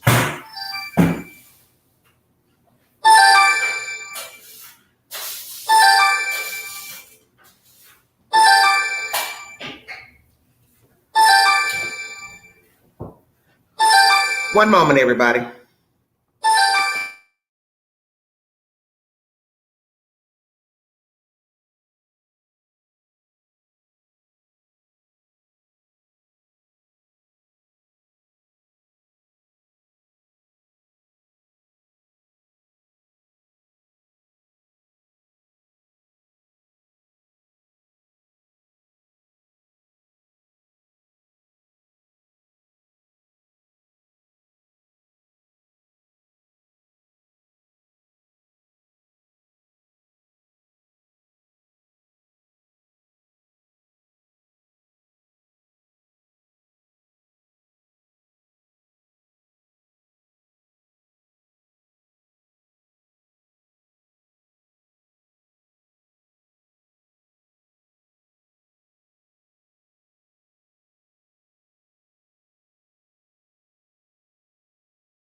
All right, everybody. Sorry about that. It was an important phone call. All right, let's resume this conversation from court law and crime. Thank you all so much for your patience. So in a future criminal trial, if this goes to trial, those statements from her, the victim herself, could be used against him, right? That is absolutely correct. I mean, they're called present sense impression. They're also called excited utterances. And, you know, one thing that is of concern, because this actually happened in, I've seen my... This is the biggest secret of 2023, and they do not want you to know about this. Intermission. All these commercials, 1,000 commercials. I've seen my backyard, so it's been on the news pretty heavily down here since it happened last week. If I recall correctly, I believe several of her teeth were also knocked out. She's in critical condition, at least the last report that she was. And if she ends up not surviving this, I mean, obviously the charges will change, but also that statement will also could potentially come in as a dying declaration because it has some indicia of reliability about who it was that committed this offense, in addition to whatever the officers already have by way of capturing the alleged offender here. Okay, and that's important from a legal point of view when we talk about hearsay, like out-of-court statements that are used to prove the truth of the matter asserted. So her identifying who did this to him under those specific circumstances can be used against Mr. Robinson. But, you know, I hope it doesn't come to that a dying declaration, because it has been reported that she was taken to the hospital with second-degree burns. She underwent surgery, reporting indicating that she was placed in a coma as of Friday. And as you said, Judge, she's still in critical condition, and we are all wishing her a safe and speedy recovery, because this is absolutely horrific. But now I want to go into the second part of this body cam footage. And this is when they apprehend Robinson, who basically approaches the officer and behaves like he has no idea what's going on. Take a look. Come to me now. Okay. I don't know what happened. It just went off, bro. I try to stop. So I find out what's going on. All right. What happened? Is there anybody else in the house? Who? Your stepmother jumped out the back. Oh, she did? Yes. What's your name? Robbie. Robbie? Yeah. Okay. 644, I got the suspect. Take custody. I don't know what happened. It just went off. What happened? Him reacting to the idea she jumped out of the second store window. Oh, she did? What's your reaction to his reaction, Phil? Well, it's with I guess, a morbid sense of humor that I watch him and his reaction to this thing. It's like, just what you said, Jesse. Oh, she did? Like, big shocker to him. He thought he had done whatever he needed to do, I guess, to facilitate her being incapacitated. And he's, of course, what draws them to him, of course, he's walking up to him, but he's dressed, it's 80+ degree weather. He's dressed in heavy jacket. And yeah, I wanted to ask you about that. That is strange that he's wearing that heavy jacket. I don't know if that somehow, if he did this, if that somehow was a protective gear from setting her on fire. I was trying to make sense of why he'd be wearing that. Well, it's certainly possible, and there's no telling what was under the jacket. Correct. So those are we don't know. So when the officers get him secured and they do their search, do their pat down of him to find out if he's got any type of weapons on him, that there may be something revealed in that search. And of course, they're going to take the jacket. I would imagine they're, depending on what kind of a inflammable liquid that he used, there may be an odor on that jacket, on the clothing, and so forth and so on. So they're gonna take the clothing as evidence, I would imagine. Yeah, but it is interesting that he walks up and his reaction to it. And my sense is just the overall picture of this thing. I worked a case many years ago where a young man beat his father to death with a baseball bat in the presence of his stepmother. Wow. And great mental health issues. So my take is on this, much the similar set of circumstances, that whatever led him to do this to her, to Miss Scott, he's got some he's got some serious mental health issues. So let's be clear about that. A few things. Number one, I would say the majority of the crimes that we cover, something's wrong with the defendant. Now, that doesn't necessarily mean that they're, insane and they won't be found guilty. Because I do think it's interesting, Judge, when you listen to him, there is a sense there, he claims he doesn't know what happened.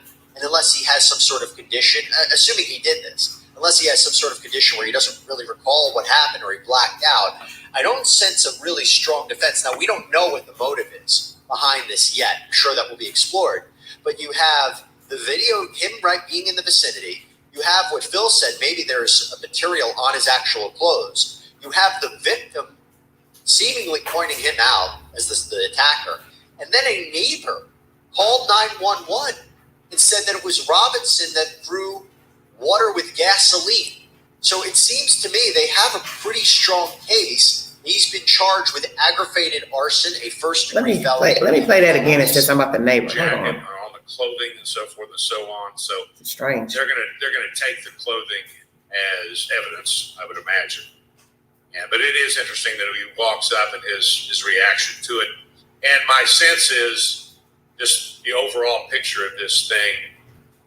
I worked a case many years ago where a young man beat his father to death with a baseball bat in the presence of his stepmother, and great mental health issues. So my take is on this, much the similar set of circumstances that whatever led him to do this to her, to Miss Scott, he's got some serious mental health issues. So let's be clear about that. A few things. Number one, I would say the majority of the crimes that we cover, something's wrong with the defendant. Now, that doesn't necessarily mean that they're, insane and they won't be found guilty.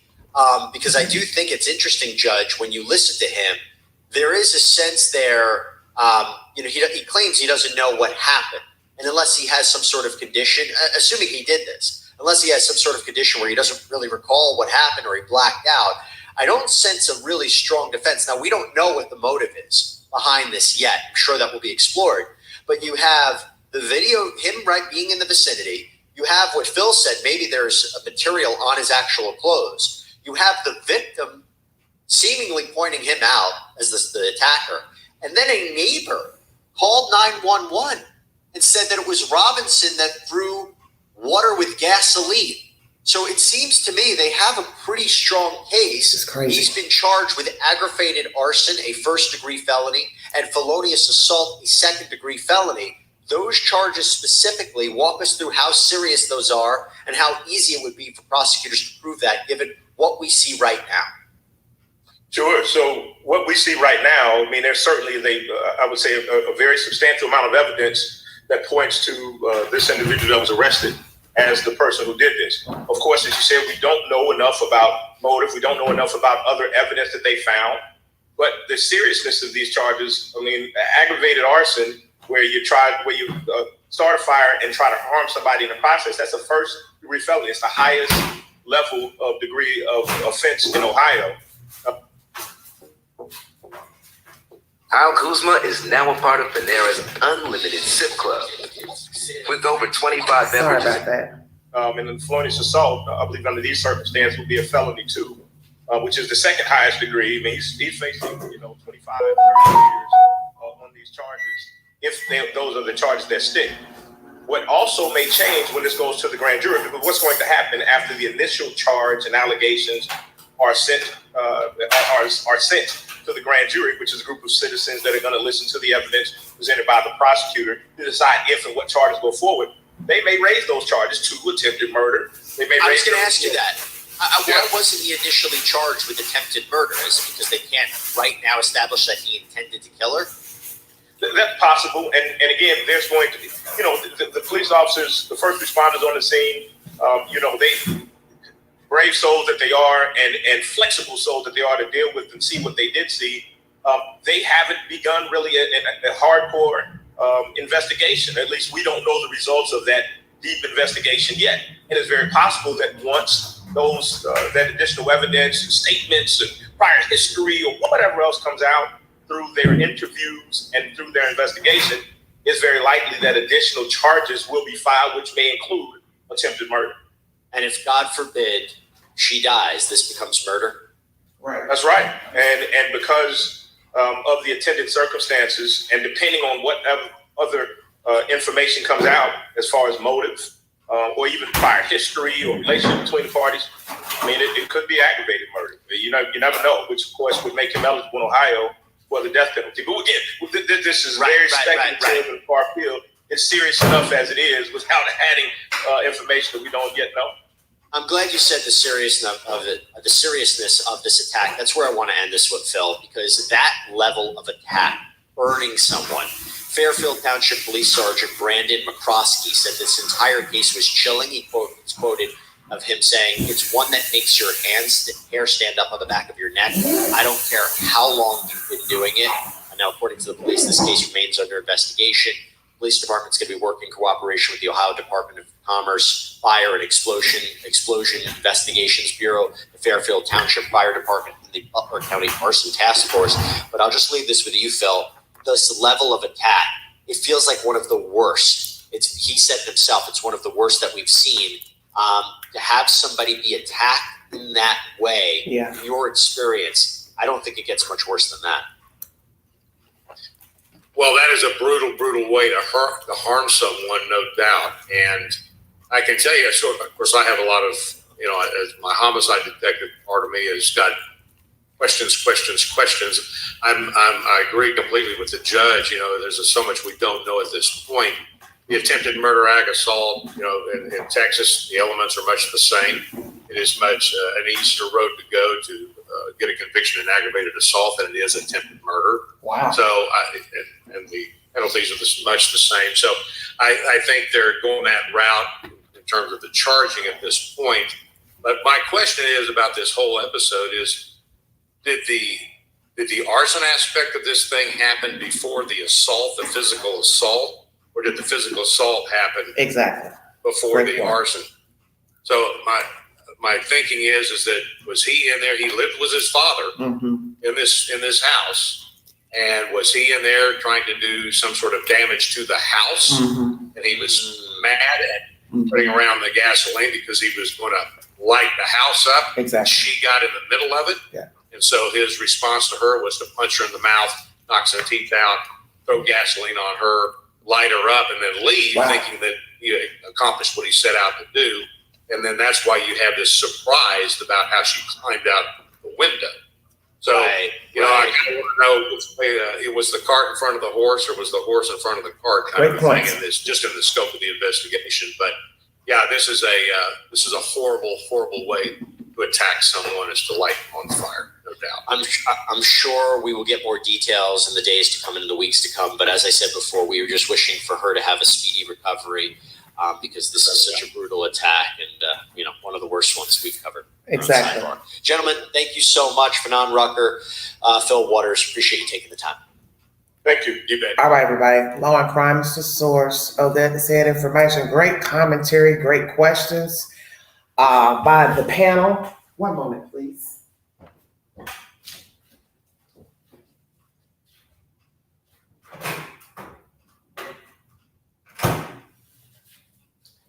Thank you for joining. 3-part live. This is the last discussion for this live stream. Once again, Shanquella Robinson associates that she once coincided with. 2 of them were beat up by some other females in North Carolina, Greensboro, I believe, outside of a nightclub. Females took the altercation outside as not to tear up the people's establishment. Topic number 2 is pertaining to an African-American male who assaulted a 60-year-old woman he took to his apartment, stabbed her, zip-tied her, folded her up and put her in a tote, moved her around from place to place in his home, and then put her outside underneath the porch. Showed the photographs to some female who called in to 911 to let them know that there is possibly a female in the tote. They found her, her moaning, discovered her body. She's on a ventilator, as far as I know, still in Ohio, in an Ohio hospital. And then we have this subject here, subject matter number 3, a 23-year-old who has been, this is crazy to me, Robbie Robinson, accused of attacking his father's girlfriend. And as you heard the commentary, Law and Crime, what was the motive and which came first? Did he hit the woman first, then set the room on fire? House on fire, the hallway, or set the place on fire first? Which came first? Because her teeth were knocked out. And one would assume that the altercation took place first, because that's usually what people do. They harm the victim first, or they kill the people in the house, and then they set the house on fire.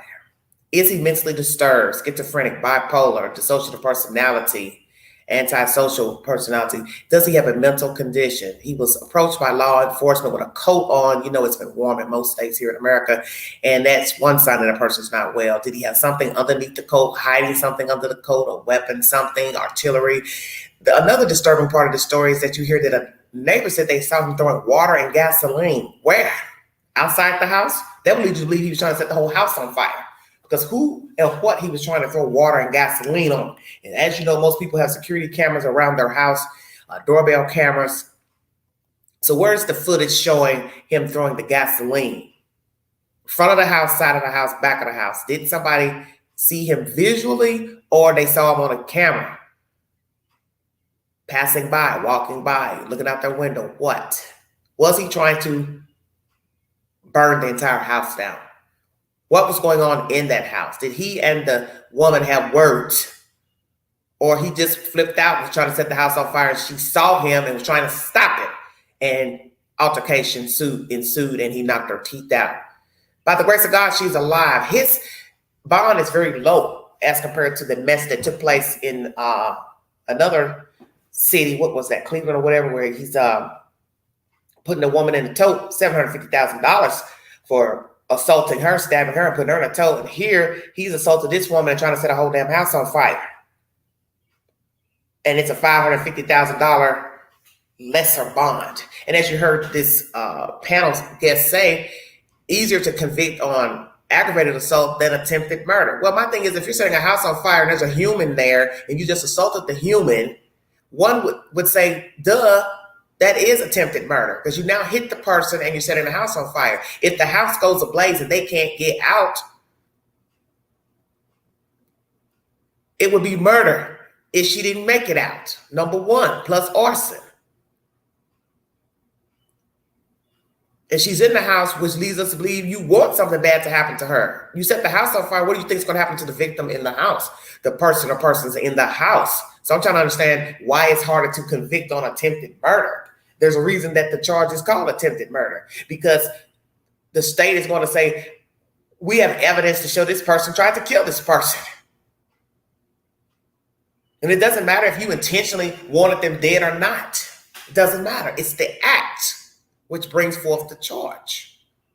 So you knocked her teeth out and then you set the house on fire. So as he said, we don't know the order of which the altercation came or the setting the house on fire. But to me, it doesn't even matter. There's a human inside. So therefore, you left the human inside while you're trying to start an inferno. So it's attempted murder, even if he hadn't assaulted her. Even if he didn't assault her, so long as he set the place ablaze. She ran out, wasn't hurt, wasn't hit. Why did he try to set the house on fire? Eyewitness says they saw him throwing water and gasoline, which is the craziest thing I have ever heard in my life. So that means if a neighbor saw it, then that means he had to have been outside of the house. So did he start initially trying to set the house on fire outside? And did they call 911? Or is this something he was doing afterwards, after he's already knocked her teeth out, set the house on fire? She's jumped out of the window, lands on the back stair landing. So which order was the setting of the fire outside or trying to throw something outside where an eyewitness, a neighbor saw him doing that? This is a very confusing story because we don't have all the information. We don't know the status of this person's mental state. We don't know if there's an altercation inside of the house. We don't have her talking. She's now on a ventilator. By the grace of God, she was able to tell the police something in the beginning. And she was hurting, in pain, paralyzed. Naturally, she just jumped out of a window and landed on some damn stairs. And that's even worse because instead of her landing on the grass, she landed on wood. What happened in that house? Was there a verbal altercation? She said something to him he didn't like, so he decided to go set the house on fire. Did he start outside first or inside? They had a disagreement. How long has she been living in the house? Number one. How long has he been living in the house? Does he live actually at that house or he was visiting the house? See, you need to know all those things. Where is the father? Where is his statement pertaining to this diabolical crime? Is this person mentally unstable and just popped off? And we also need to address that we do have a mental issue here with our citizens, that a lot of the crimes are committed by people who are mentally ill and they need supervision. But that's the point. You cannot, one, make an adult take medicine. You cannot tell an adult what to do. You can't tell an adult to go get therapy, see a therapist, psychologist, psychiatrist.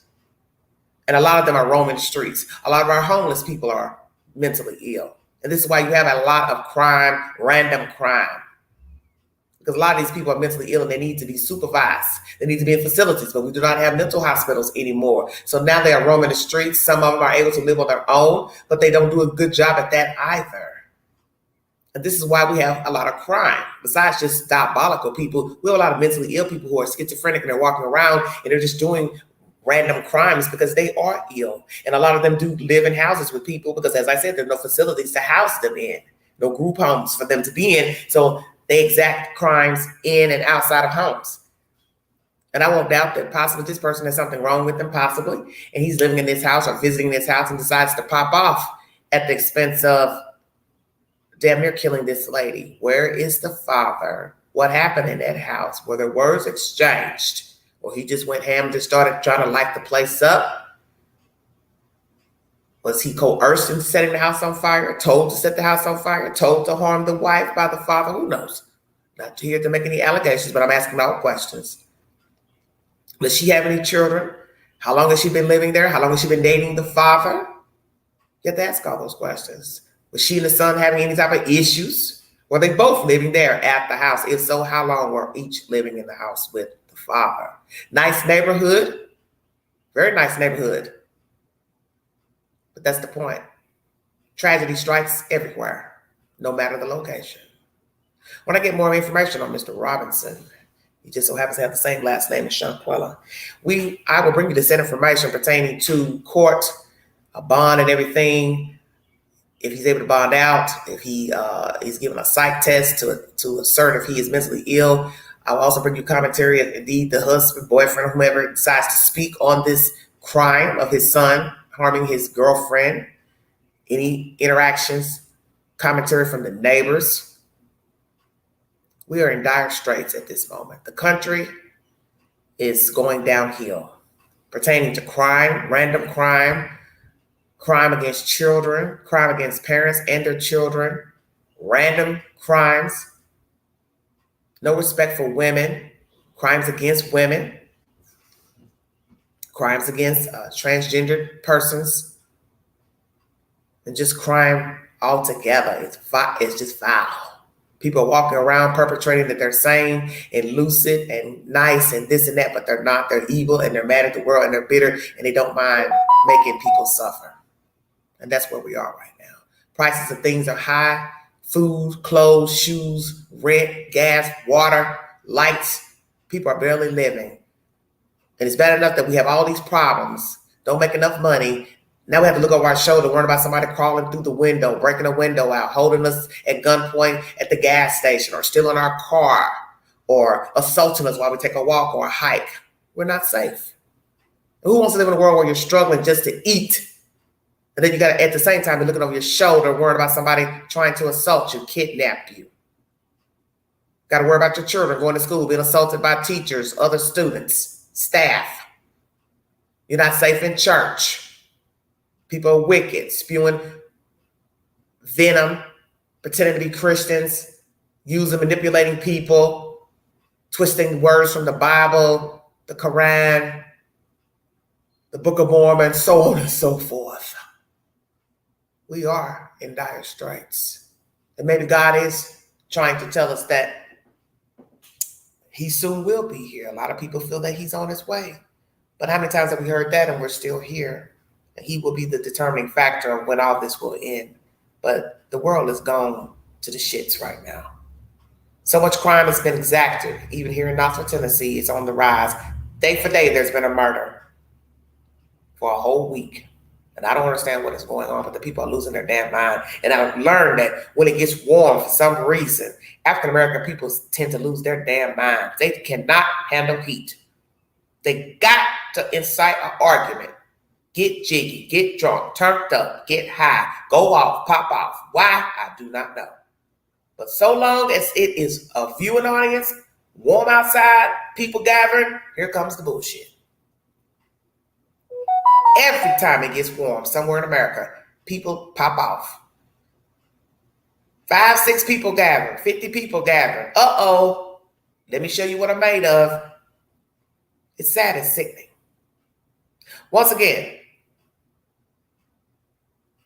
2 people who knew Shanquella Robinson have been beat up outside of a North Carolina club, and one of them has spoken to a YouTuber and given their testimony. I've played a brief synopsis of that audio.